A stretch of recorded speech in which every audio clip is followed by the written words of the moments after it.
The story of Elijah, a prophet of the God of Israel, is a compelling narrative of faith, miracles, and divine intervention, found primarily in the books of Kings, 1 Kings chapters 17 to 19.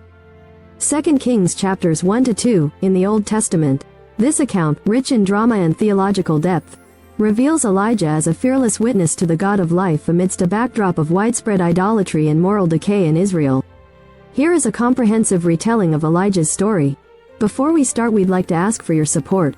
If you enjoy our video, please hit the like button. This will help us reach more people and create content for you. Now let's get started with today's video. The ministry of Elijah 1. The pronouncement of drought, 1 Kings chapter 17 verses 1 to 7. Elijah the Tishbite, from Tishbe in Gilead, suddenly appears in the biblical narrative. He boldly confronts King Ahab, declaring, "As the Lord, the God of Israel, lives, whom I serve, there will be neither dew nor rain in the next few years except at my word." This declaration is a direct challenge to Baal, the Canaanite god of rain and fertility, whom Ahab and his queen, Jezebel, have been promoting. God then instructs Elijah to hide by the Kerith ravine, east of the Jordan, where he is miraculously sustained by ravens that bring him bread and meat. And he drinks from the brook until it dries up due to the drought.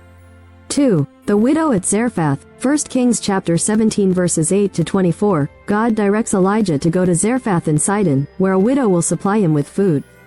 This is significant, as Sidon is Jezebel's homeland, showing that God's provision extends even into enemy territory.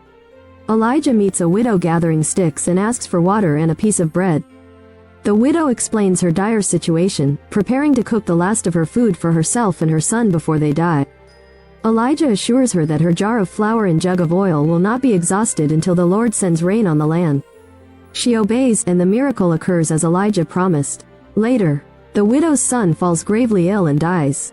Elijah prays earnestly to God, and the boy is miraculously revived. This event affirms Elijah's role as a prophet and demonstrates God's power over life and death. Confrontation with Baal 3. The showdown on Mount Carmel, 1 Kings chapter 18, in the third year of the drought. God commands Elijah to present himself to Ahab. Elijah proposes a contest on Mount Carmel to determine the true God. He challenges the 450 prophets of Baal and 400 prophets of Asherah to prepare a bull for sacrifice, but to call on their gods to send fire to consume it. The prophets of Baal call on their god from morning till noon without success, engaging in frantic rituals. Elijah mocks them, suggesting their god might be asleep or busy. In the evening, Elijah repairs the altar of the Lord with 12 stones, representing the 12 tribes of Israel. He arranges the wood, cuts the bull into pieces, and lays it on the altar. To emphasize the miracle, he douses the altar with water 3 times until the trench around it is filled. Elijah prays, and the fire of the Lord falls, consuming the sacrifice, the wood, the stones, and the water. The people fall prostrate, acknowledging the Lord as the true God. Elijah orders the capture and execution of the prophets of Baal. After this, Elijah prays for rain, and a small cloud appears, soon turning the sky black and bringing a heavy rain, ending the drought. Personal struggles and divine encounters 4. Elijah's flight and encounter with God, 1 Kings chapter 19. Jezebel, infuriated by the massacre of her prophets, vows to kill Elijah. Fearful, Elijah flees to Beersheba in Judah and then into the wilderness. In despair, he prays for death, saying, "I have had enough. Lord, take my life, I am no better than my ancestors." He lies down under a broom bush and falls asleep. An angel touches him, providing food and water, and instructs him to eat. Strengthened by this sustenance, Elijah travels 40 days and 40 nights to Mount Horeb, Sinai, the mountain of God. There, he takes refuge in a cave. God asks Elijah what he is doing there. Elijah responds with a lament about Israel's unfaithfulness and his feeling of being the only faithful prophet left. God instructs him to stand on the mountain in his presence. Elijah witnesses a powerful wind, an earthquake, and a fire, but the Lord is not in these dramatic manifestations. Instead, Elijah hears a gentle whisper.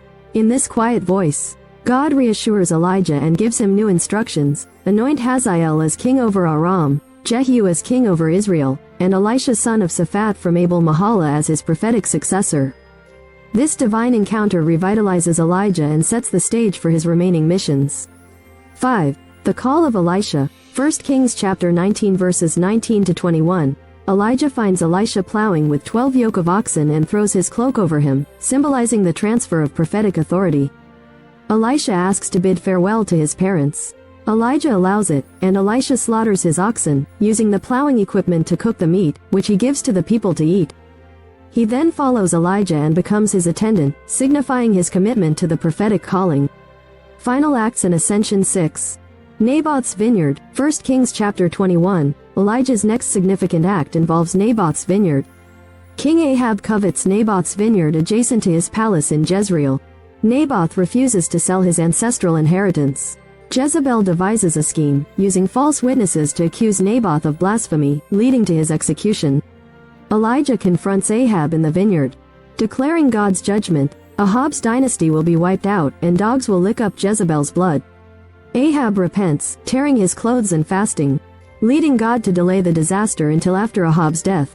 7. Ahaziah's fall and Elijah's prophecy, 2 Kings chapter 1. After Ahab's death, his son Ahaziah becomes king. When Ahaziah falls through the lattice of his upper room and is injured, he sends messengers to consult Baal-zebub, the god of Ekron. An angel of the Lord instructs Elijah to intercept the messengers and tell them that Ahaziah will not recover because he sought Baal-zebub instead of the God of Israel. Ahaziah sends 50 soldiers to capture Elijah, but fire from heaven consumes them. This happens twice. The third captain pleads for mercy, and Elijah goes with him to deliver the prophecy directly to Ahaziah, who subsequently dies, fulfilling Elijah's word. 8. Elijah's ascension, 2 Kings chapter 2. Elijah's earthly ministry concludes with his ascension to heaven. He and Elisha travel from Gilgal, knowing that Elijah will be taken up. They visit Bethel and Jericho, where the local prophets acknowledge Elijah's imminent departure. At each stop, Elijah tells Elisha to stay behind, but Elisha refuses to leave his mentor. They cross the Jordan River on dry ground after Elijah strikes the water with his cloak. Elisha asks for a double portion of Elijah's spirit, which Elijah says will be granted if Elisha sees him taken up. As they walk and talk, a chariot of fire and horses of fire appear, and Elijah is taken up to heaven in a whirlwind. Elisha picks up Elijah's cloak, symbolizing the continuation of Elijah's ministry. Elijah's legacy, Elijah's life and ministry are characterized by his unwavering faith in God, his boldness in confronting idolatry, and his demonstration of God's power over nature and life. His actions reveal a deep commitment to turning the hearts of the Israelites back to the true God amidst rampant apostasy.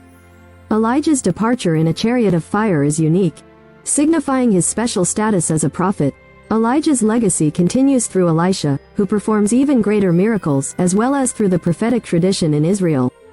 Elijah is later referenced in the New Testament, appearing with Moses during the transfiguration of Jesus, Matthew chapter 17 verses 1-3, symbolizing the fulfillment of the law and the prophets in Christ. Please subscribe my YouTube channel. I hope you like this video. Thank you.